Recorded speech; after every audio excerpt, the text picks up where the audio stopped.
Kemunculan Purified Demonic Lotus yang tak terduga telah terjadi di tengah kemeriahan pelelangan. Hal itu membuat jiwa Xiaoyan keinginannya meronta-ronta untuk memilikinya. Sebab benda tersebut adalah benda yang paling penting dalam pemurnian api iblis. Namun apalah daya, harapannya sempat pupus karena lawan di hadapannya yang bernama Fan Leng sangatlah licik. Xiaoyan perlahan meredam ambisinya. Hal itu bertujuan agar kemasyhuran sobekan benda itu tidak diketahui oleh orang-orang di sekitar. Sementara benda terakhir yang dipelelangkan akhirnya muncul juga. Benda yang sangat misterius sehingga membuat beberapa orang terhebat keluar dari sarangnya. Jadi, siapakah yang akan mendapatkan benda terakhir tersebut? Yuk, mari kita katakan bersama-sama dan film pun dimulai.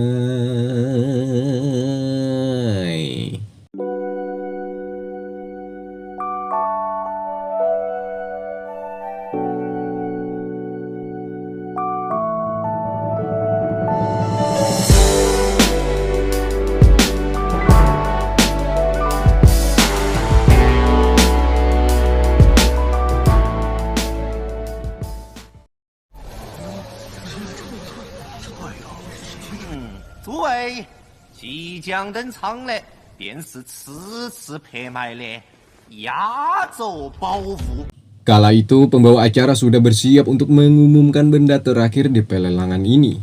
Xiaoyan yang melihat dari kejauhan, ia merasakan ada aura dingin yang dikeluarkan dari kotak giok tersebut.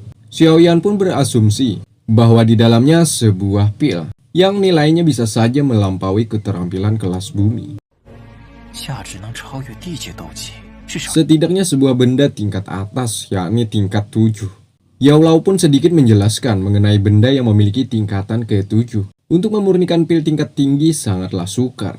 Ya, walaupun berhasil memurnikan benda itu, maka akan memicu fenomena langit dan bumi. Dunia dan seisinya seakan mengalami kiamat.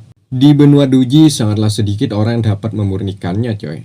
Hanya orang yang memiliki keterampilan di atas rata-rata lah yang dapat memurnikannya hingga berada di titik kesempurnaan. Pada akhirnya kotak giok pun dibuka.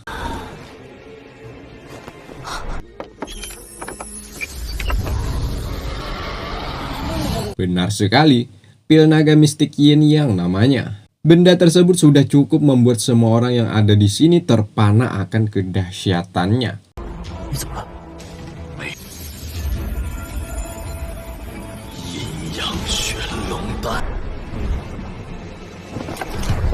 Yao Lao yang melihat itu, ia tak bisa berkata-kata lagi, coy. Artinya, benda ini sangatlah sakral di dunia Duji. Ya, Yao Lao hanya bisa menunggu jika ada kesempatan, Yao Lao akan mengatakan kepada Xiaoyan tentang kehebatan pil tersebut. Selagi pembawa acara mengatakan nama juga tingkatannya, yakni pil naga mistik Yin Yang tingkat 7. Mereka para pengunjung kelas bawah hanya bisa gigit jari. Sebab mereka tahu mereka tidak memiliki keahlian untuk memurnikannya. Ditambah lagi, cuannya pun tak ada jika melawan para sultan untuk mendapatkan benda tersebut. Sedikit info, coy.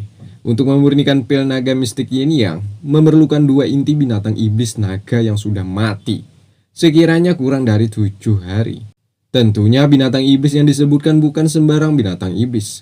Sekurang-kurangnya, yakni binatang iblis tingkat ke-6.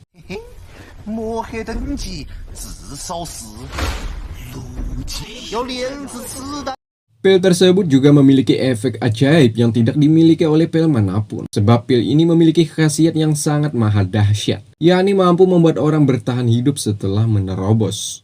Ditambah lagi sang pembawa acara sedikit mengatakan sejarah tentang seseorang yang pernah menggunakan pil ini, yakni Master Feng Xian. Master Feng seorang praktisi Do Venerage, di mana saat itu Master Feng yang kala masih berada di tingkatan Do Enkestor bertarung melawan para musuh-musuh bebuyutannya. Ya, Master Feng menang namun mengalami luka parah. Sepertinya waktu itu nyawanya sudah di ujung tanduk. Meskipun selamat, kekuatannya pasti akan menurun. Berkat pil naga mistik Yin Yang, seketika ia menepis hal itu semua. Bahkan hanya dalam waktu yang singkat, ia mengalami kenaikan secara drastis. Sebelumnya Do Enkestor bintang 5 dan sekarang sudah mencapai Do Venerage. Fan Leng yang mendengar itu, ia meminta jubirnya untuk mengabarkan kepada ayahnya bahwa di pelelangan ada sebuah benda yang luar biasa bagusnya.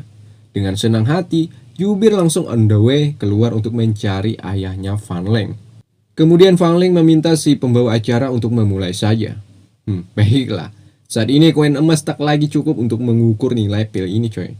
Artinya, meskipun uang sebanyak Elon Musk, percuma saja jika tidak diimbangi dengan keahlian khusus. Jadi pembawa acara hanya meminta kepada rekan-rekan sekalian, yakni 2 syarat untuk memenuhi sebagai pemiliknya. Yakni kekuatan calon sepemilik pil ini tidak lemah, dan tentunya yang kedua, cuan yang banyak. Ya Allah, yang mendengar itu meminta Xiaoyan untuk pergi dari tempat ini. Sebab mereka sadar, masalah kekuatan sih bisa diadu. Tapi masalah kekayaan, ya Xiaoyan menyerah. Hal itulah mengapa ia tak ikut serta saat pelelangan benda terakhir. Nah, di pelelangan ini tidak ditampilkan cuplikannya coy. Namun di tengah-tengah video kalian akan tahu juga kok siapa yang mendapatkan pil naga mistik Yin yang ini. Yuk lanjut. Sebelum pergi dari tempat ini, Xiaoyan didatangi oleh Tuan Hu. Ya, dialah manajer di acara malam ini coy. Tuan Hu masih penasaran, siapa sih pemuda tertutup jubah ini? Xiaoyan menggunakan nama samarannya saja, yakni Yaoyan. Hal itu bertujuan agar identitas aslinya tidak diketahui oleh orang-orang dari kota Black. Setelah tahu bahwa dia bernama Yaoyan, Tuan Hu pun memberikan uang hasil dari penjualan pil roh hijau. Karena di tempat ini memiliki aturan, ya mau tidak mau Xiaoyan juga harus mematuhinya. Di mana hasil penjualan pil tersebut dipotong 7 hingga 10% coy. Jadi Xiaoyan bersihnya mendapatkan 2,7 juta koin emas. Lumayan. Tunggu. Tapi kok yang dikasih 930.000 koin emas ya? Oh, paham. Jadi gini toh, harga yang didapat Xiaoyan berasal dari harga awal. 2 botol pil hijau pola 2 harganya 300.000 koin emas. Dan 1 botolnya lagi 700.000 koin emas. Nah, jadi keuntungan yang didapat oleh pihak pelelangan yakni sebesar 2.070.000 koin emas. Iya, menarik. Ketika Xiaoyan mau pergi, Tuan Hu meminta kepadanya bahwa ketua 8 gerbang ingin bertemu dengannya. Dengan dingin, Xiaoyan menolak sebab dirinya masih ada kesibukan lain. Jadi, mohon maaf, dirinya harus meninggalkan tempat ini secepatnya. 感谢贵门主的赏识，在下还有一些事。 Ya, Yuan Yi namanya, dialah ketua 8 gerbang. Yuan Yi meminta kepada Tuan Hu untuk mencari tahu siapa sebenarnya pemuda tersebut. Kok sangat misterius sih? Tujuannya tersebut tidak lain tidak bukan, yakni untuk mengajak bekerja sama. Sebab mereka yakin Xiaoyan adalah seorang alkemis yang handal. Nah, jika Yuan Yi berhasil mengajak Xiaoyan bekerja sama, maka 8 gerbang tak takut lagi dengan yang namanya Kaisar Obat. Ya, Kaisar Obat ialah orang ketiga terkuat di kota Black Corner. Saat di luar, Xiaoyan diikuti oleh orang-orang dari 8 gerbang. Tak semudah itu Vergoso. Dengan kecerdikannya, Xiaoyan menghilang bagaikan angin.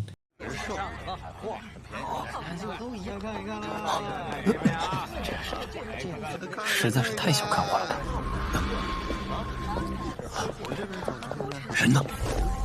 Ternyata, Xiaoyan melepaskan jubahnya untuk sesaat. Sebab semua orang di kota ini tidak mengetahui bentuk tubuh dan pakaian Xiaoyan yang sering ia kenakan ya kan. Kemudian Yaola mengingatkan lagi kepada Xiaoyan untuk mengikuti jejak Van Leng, yakni untuk merebut sobekan peta Kono atau yang bernama Purified Demonic Lotus. Di sini Yaola juga menghilangkan nafas Xiaoyan. Tujuan tersebut agar misinya berjalan lebih mudah. Sebab nantinya Van Leng tidak mengetahui akan keberadaannya. Sedangkan tetua King mulai merasakan bahwa perjalanan pulang ini pasti sangatlah berbahaya. Sebab dialah yang mendapatkan benda terakhir di pelelangan coy, yakni pil naga mistik Yin Yang. Dengan itu maka tetua King mengingatkan lagi kepada bawahannya untuk terus waspada. 此次回城势必凶险，所有人务必提高警惕。是。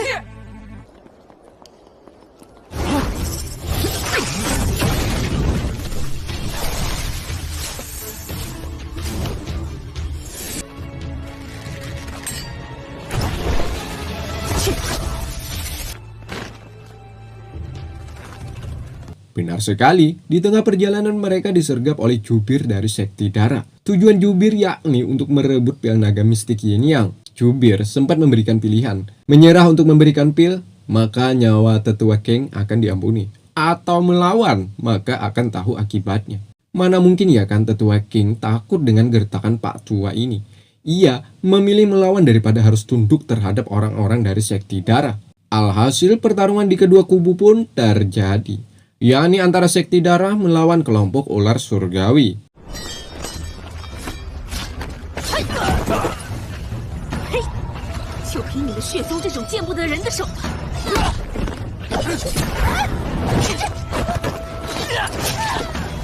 无尽长老，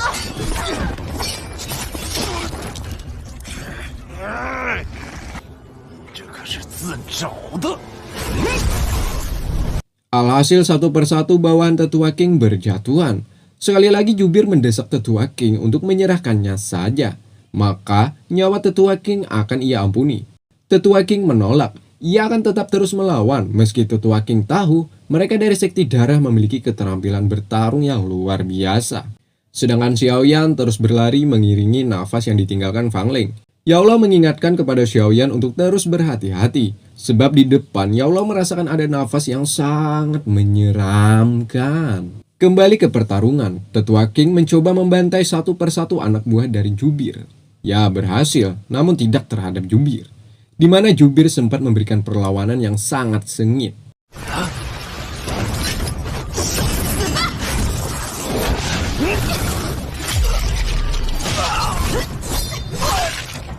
Nah, karena kegigihannya, Tetua King berhasil menjatuhkan Jubir ini dengan serangannya. Ketika ingin mengakhiri nyawa Jubir, datanglah sesosok yang sangat menyeramkan, di mana Tetua King langsung mendapatkan serangan kilat dari orang tersebut.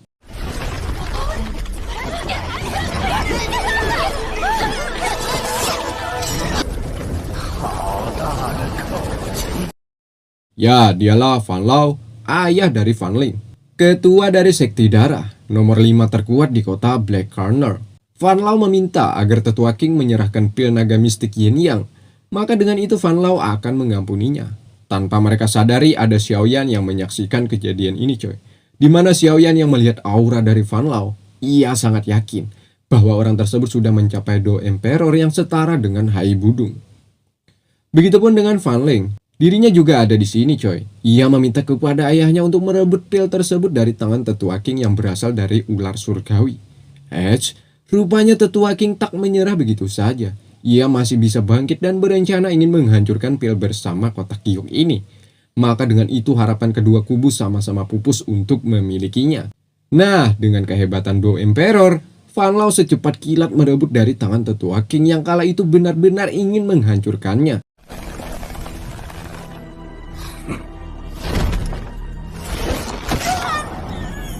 Kemudian Fan Lao meminta kepada putranya untuk membawa pil tersebut ke kota Munzi. Sementara wanita ini biar aneh yang hadapi. Alhasil, Fan Ling beserta bawahannya berpisah dengan sang ayah.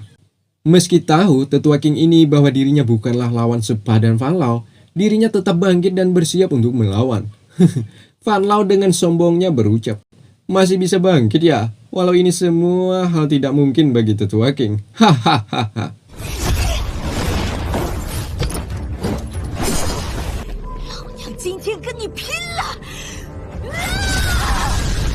Apa boleh buat, niat hati ingin menolong, namun Xiaoyan tahu hukum di kota ini hanya dapat mengandalkan diri sendiri. Yang kuat akan berjaya, yang lemah akan mati. Sekiranya seperti itulah semboyan kota Black Corner ini coy. Kemudian Xiaoyan mengikuti Fan Ling, yakni untuk merebut petak kono. Saat di perjalanan menuju kota Monzi, bawahannya mengatakan bahwa Mo'er berada di depan mereka. Sepertinya mereka mencoba untuk menghilangkan jejak. Namun sayangnya lebih duluan ketahuan oleh mereka para pengawal bawahan dari sekti darah. Menurutnya ada 6 orang bersama Mo'er. Dan kekuatannya pun masih berada di bawah dari Fan Ling. Sehingga Fan Ling pun terpikir kembali bahwa di tangan Mo'er ada suatu benda yang lumayan bagus. Alhasil, Mo'er dengan sekejap langsung mereka habisi.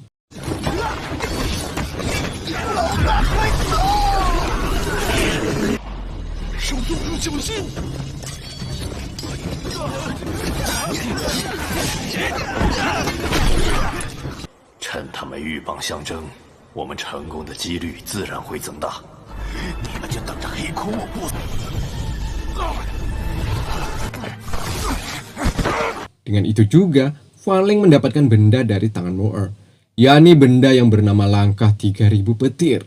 Dengan benda ini, jika kelak Fan Ling mampu mempelajari dan melatihnya, maka orang yang memiliki kekuatan di tingkat Doking akan tunduk terhadapnya.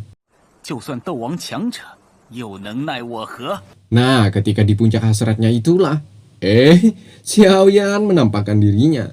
Di mana Xiaoyan yang berniat ingin merebut robekan peta kono, ia mencoba menghampiri Fan Ling.